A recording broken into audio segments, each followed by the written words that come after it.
Hello, everyone. If you like what I'm doing here, please consider subscribing, liking, and commenting. It would really help the channel out quite a bit. Thank you very much. Palmolive Soap, your beauty hope, and Luster Cream Shampoo for soft, glamorous dream girl hair bring you Our Miss Brooks, starring Eve Arden.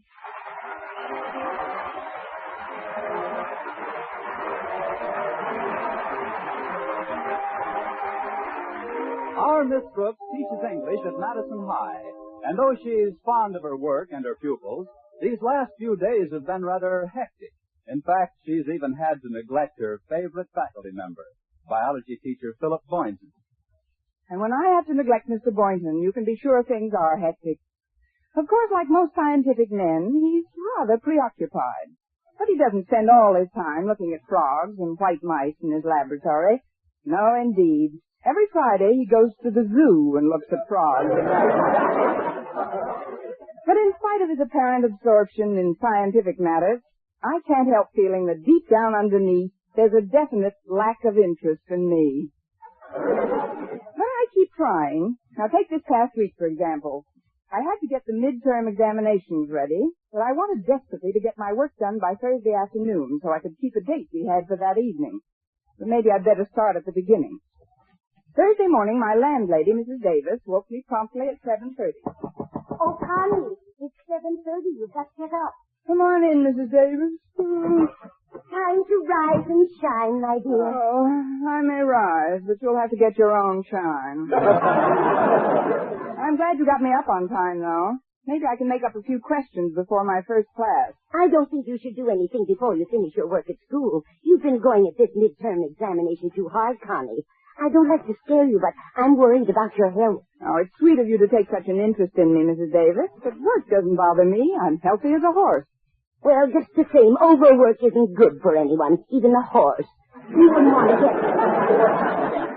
to get gray around the mane, would you? Oh. Heaven forfend.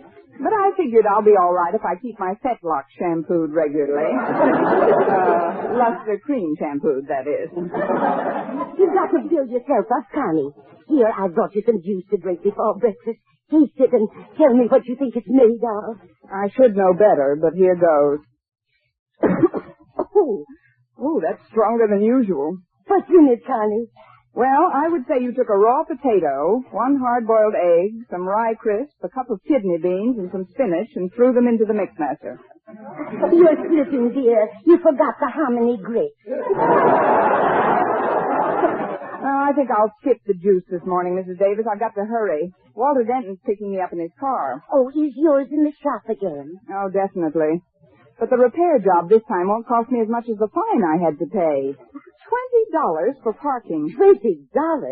Where in the world did you park? The lobby of the Stevens Hotel. But how did you ever get in there? Just like anybody else, through the revolving door.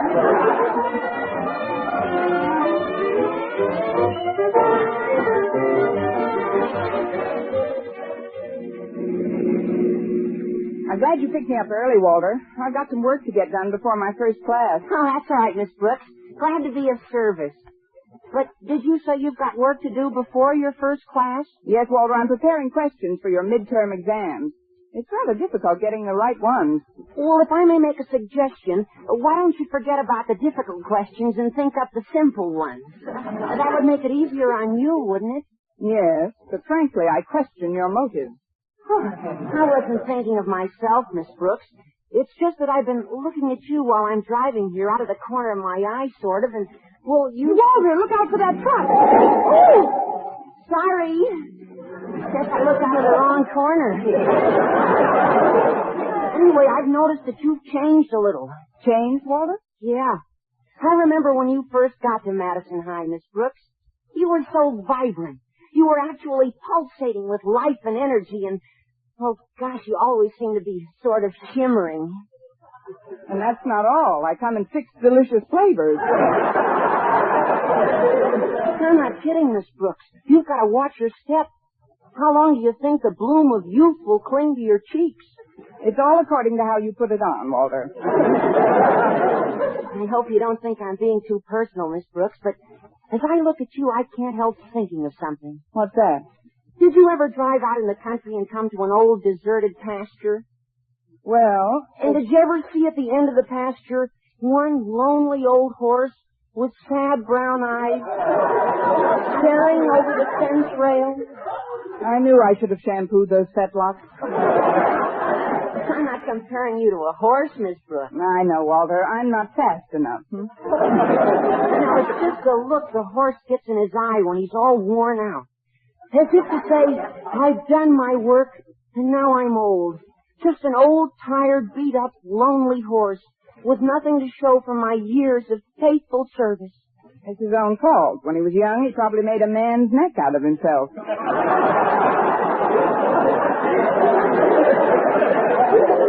Oh, I appreciate your interest in me, Walter, but believe me, I'm not ready for the glue factory yet. I hope you're not offended, Miss Brooks. Oh, of course I'm not, Walter. You know how I feel about you. Gosh, I think you're a thoroughbred. I mean, I just don't want you to get run down. I won't, Walter. I'm used to hard work. I've been working since I was a young girl. Really? I didn't think they let girls work way back in those days. That is, what kind of work did you do then? I helped my mother mostly. They had mothers in those days, too. What did you do for your mother? While Father was out hunting dinner, I used to help clean up our cave. You sound a little sore, Miss Brooks. Oh, don't be silly, Walter. Why should I be sore? Well, the way I word things sometimes, it's a little unfortunate. Like the stuff about the horse and all. I know you meant it for my own good. Forget it, Walter. I have. Well, here we are. I'll find a place to park, Miss Brooks. You go ahead. Thanks, Walter. Oh, before you go, Yes, Miss Brooks? got a piece of sugar?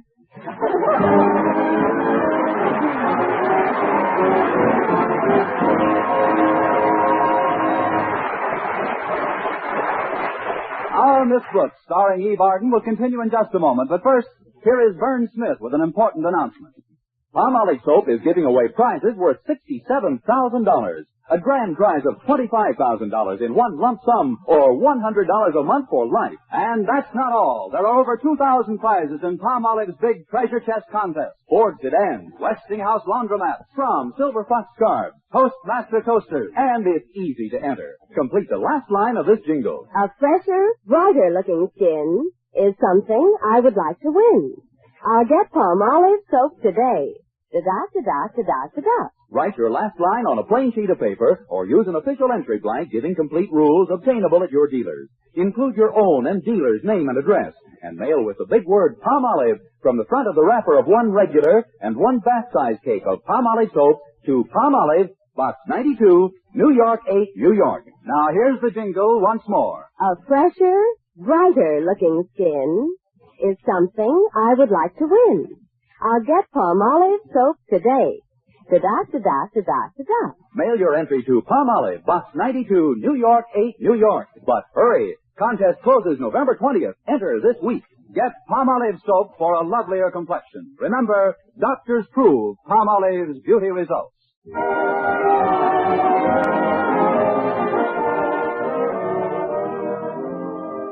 Daddy, you're the principal of this school, and you've got to do something about it. About what, Harriet? About what I've been talking about. Miss Brooks overworking. I was talking to Walter Denton, and he told me that Mrs. Davis told him that Miss Brooks is just killing herself. But, Harriet, Now, one way to scare a woman into doing something, or not doing something for that matter, is to make her think she's losing her look.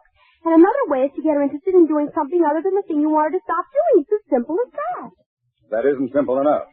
What are you talking about, Harriet? Look, sir. We've got to try and get Miss Brooks interested in something outside of schoolwork. Now, I'll talk to Mr. Boynton first. Then as soon as I find Miss Brooks, I'll send her in here to talk to you. Agree? Absolutely not. Good. I knew you'd see it my way.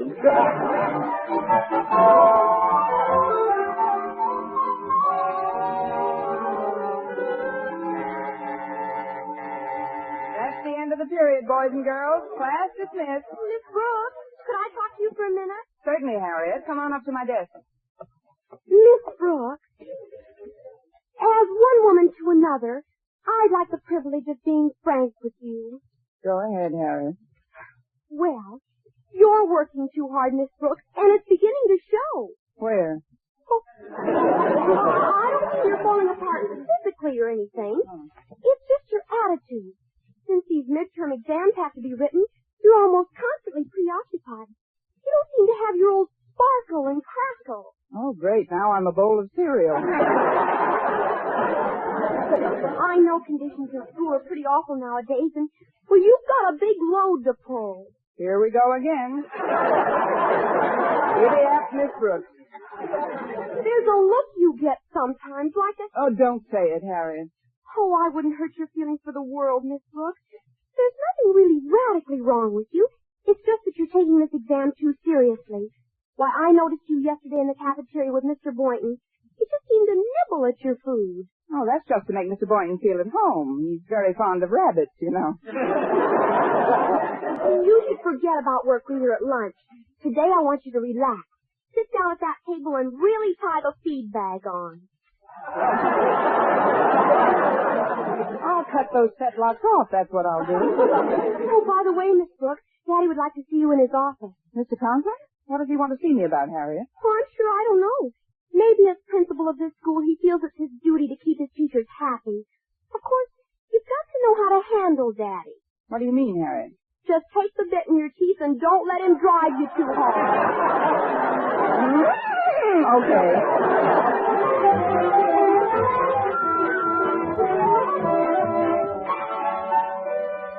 Come in.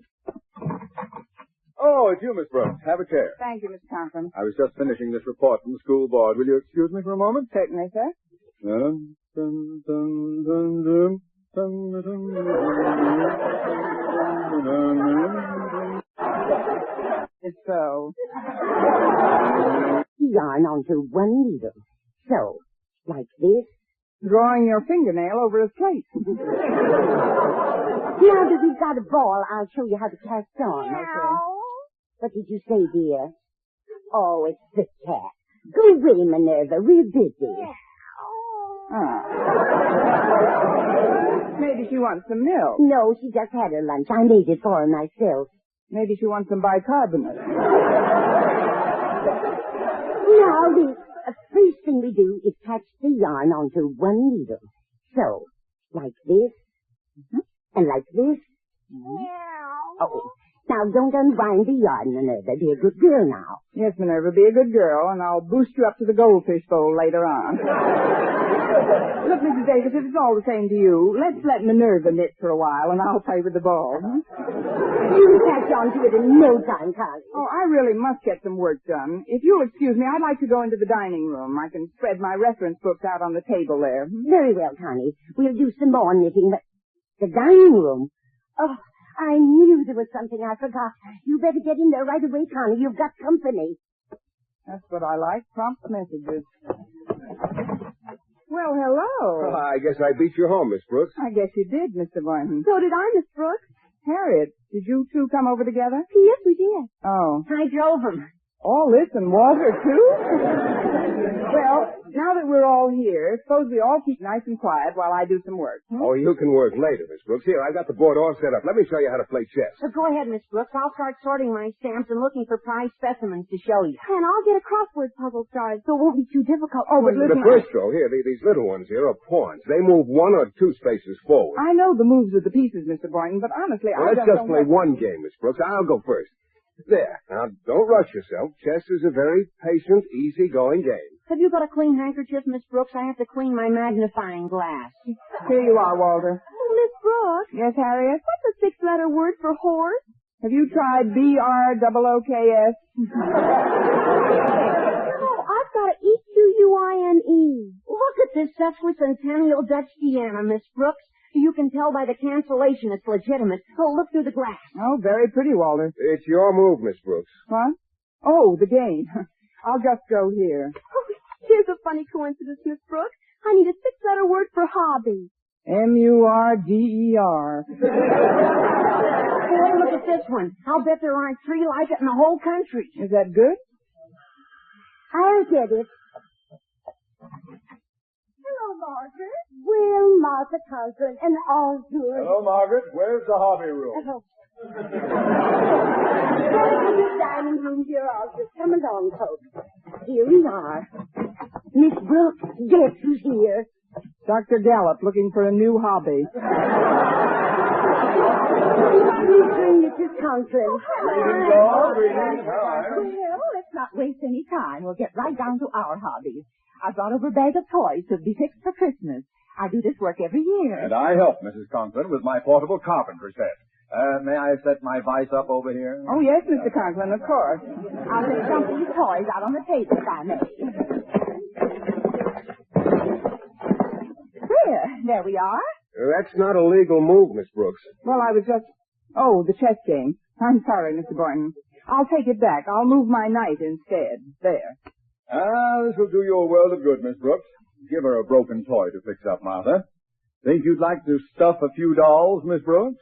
I just love to stuff a few dolls, Mr. Conklin. Before you do that, Miss Brooks, take this glass and look at this early Cameroon. What's the four-letter word for purgatory? Harriet. Well, that's got 7 letters. Oh, you mean Harriet. The knife can only go 2 squares vertical and 1 diagonal. Oh, look at this cute little mechanical man. He can walk and everything. I'll just wind him up. Give me some of those full toys to plane down, Martha. Here you are, dear. Are you having fun, Miss Brooks? Oh, loads, Mrs. Conklin, but would you call the little mechanical man back? He's biting my knitting needles. His electric drill's a beauty.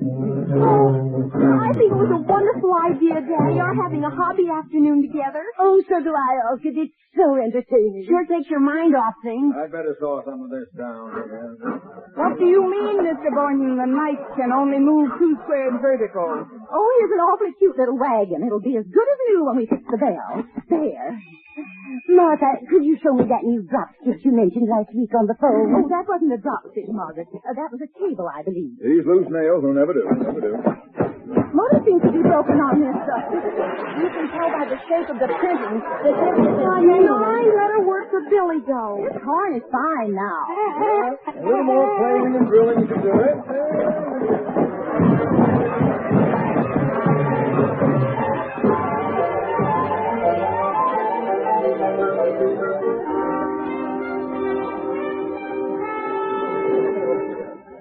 Well, that does it. The last toy is fixed. Yes, and the dolls are all stuffed and painted. It's been a lovely afternoon, Mrs. Davis. Thank you, Alfred. It was nice to have you over. Well, the main thing, of course, is that we were able to interest Miss Brooks in something that could... Miss Brooks? Miss Brooks? She isn't here. Oh, that's funny. Where would she be? I'll answer it. Hello? Hello, Mrs. Davis. This is Miss Brooks. Connie, where in the world are you? I discovered a wonderful hobby, Mrs. Davis. What is it, Connie? Making up examination questions in the balcony of the Bijou.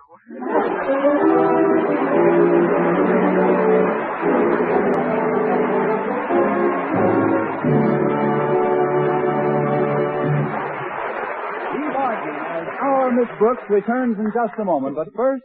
Dream girl, beautiful luster cream girl. Tonight, show him how much lovelier your hair can look after a Luster Cream shampoo.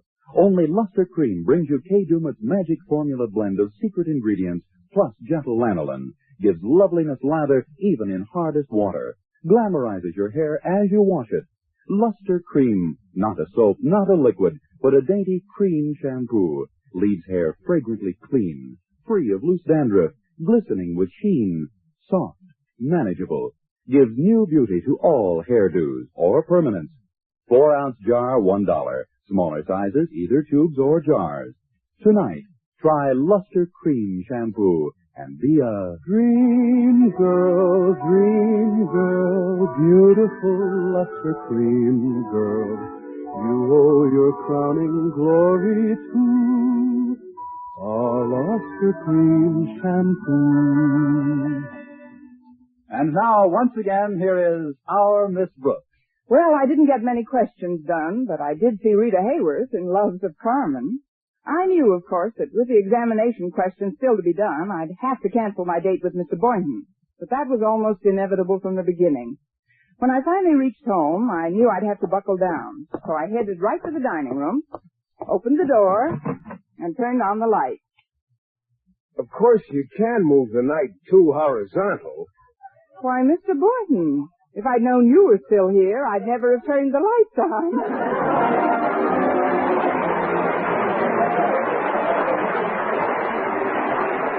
Next week, tune in to another Our Miss Brooks show brought to you by Palmolive Soap, your beauty hope, and Luster Cream Shampoo for soft, glamorous dream girl hair.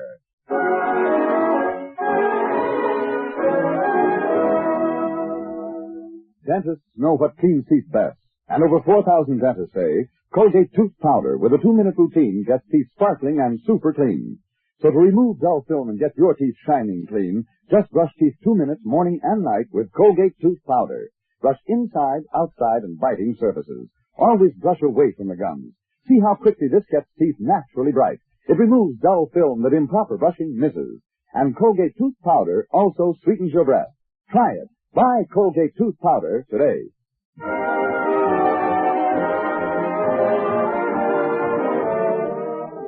For mystery liberally sprinkled with laughs, listen to Mr. and Mrs. North. Tune in Tuesday evenings over most of these same stations. And be with us again next week at the same time for another comedy episode of Our Miss Brooks. Bob Lamont speaking. This is CBS, the Columbia Broadcasting System.